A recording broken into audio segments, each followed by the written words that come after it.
재무부와 연준에서 이 시장의 변동성을 키우는 발언이 이어지는 가운데 인플레이션 우려도 끊이지 않고 있습니다.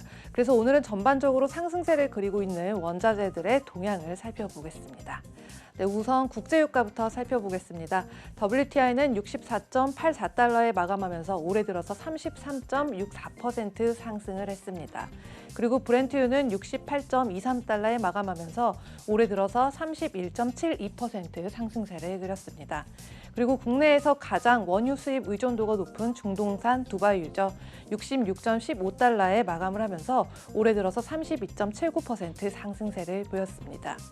그래서 유가의 상승 요인은요, 달러의 약세뿐만 아니라 이 4월의 비농업 부분 신규 일자리가 시장의 예측지였던 97만 8천 개를 하회한 26만 6천 개에 그쳤고요. 또 실업률도 지난달 6%보다 아주 소폭 상승한 6.1%를 기록하는 이런 부진한 모습을 보였고, 또 인도의 코로나19 확산세로 어느 정도 상승폭은 또 제한됐다고 해석할 수가 있겠습니다. 그리고 또 국제유가의 상승과 함께 바이오 연료 가격도 같이 오르기 마련인데요.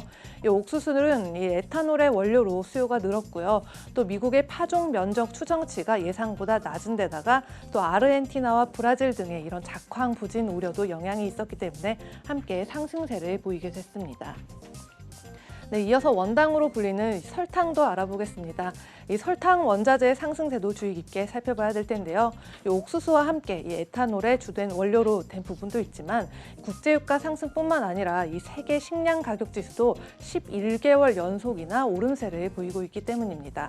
또 브라질 사탕수수의 수확 지연 문제, 또 프랑스의 냉해로 인한 공급 부족, 또 브라질의 헤아라가 달러 대비 강세를 보이면서 상승세를 보이고 있는 상황입니다. 네, 다음은 굴입니다.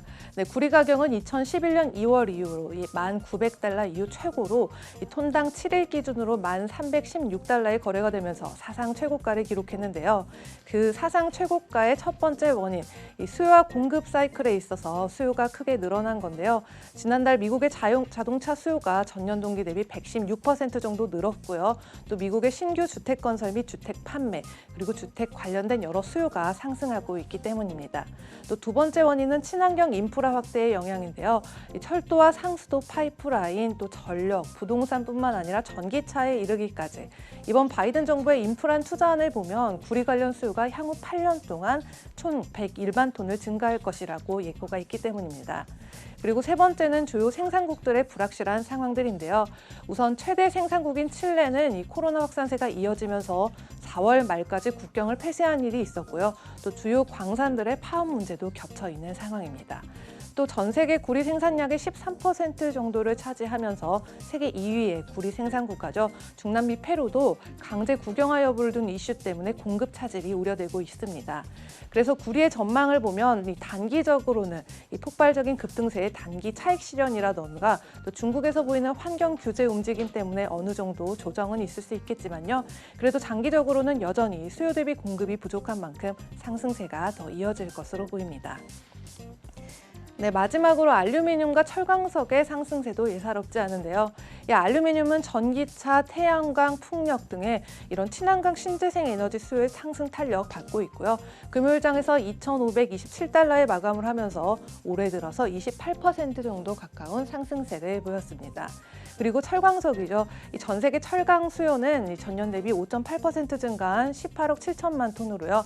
전망되고 있는 반면에 이 중국의 친환경 정책의 영향으로 수급 불균형 현상이 빚어지고 있는데요. 그래서 철광석은 사상 처음으로 톤당 200달러를 돌파하면서 작년에 135.32% 상승에 이어서 올해 들어서도 31% 이상 상승세를 그렸습니다. 지금까지 글로벌 금융시장 신쿵 브리핑 펄스였습니다.